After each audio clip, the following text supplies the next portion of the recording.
Hello, good evening. The purpose of my presentation is to give a piece of advice when organizing a trip. But I couldn't say that I have a great grasp about planning trips because I rarely choose any. I take the opportunities as they come. I go with the flow.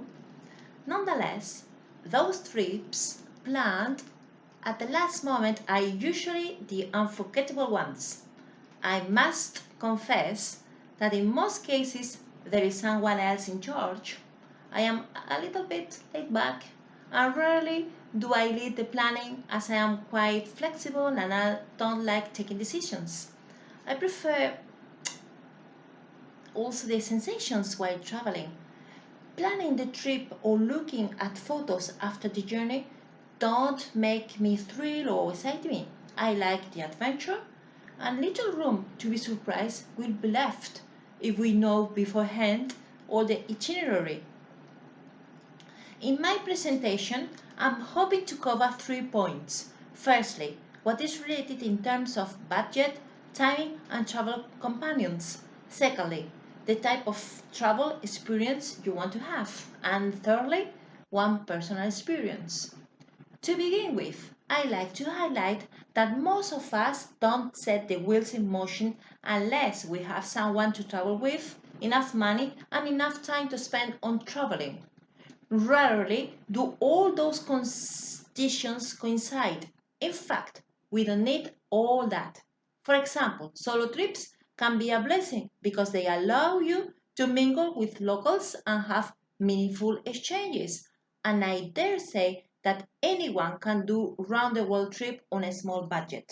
If you don't have much time to spare, a weekend getaway can do the job to exchange the batteries. I like to point out that lately the concept of a slow travel is changing our minds of planning trips. We are more mindful, more eco-friendly travelers. We are eager to have more meaningful experiences, feelings, and sensations. I believe that rushing from one tourist spot to another is history. Apparently, we are more into getting to know the locals, their culture, and customs. I would like to give you a piece of advice. Never say never. Once I witnessed how a young lady got in trouble as she had left behind her passport. I was appalled. How could she? I was running out of time once to pack for a trip to Dominican Republic, and my mother said to me that she would give me a hand to save time. I asked her to load a bigger luggage, but she didn't take the passport out from inside the small luggage. Demora, never forget your passport if you don't want teething troubles.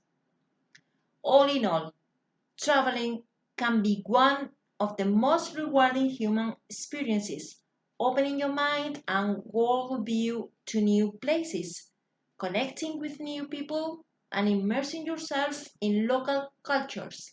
It can be meaningful, memorable, rejuvenating, and energizing. Thank you very much for listening to me.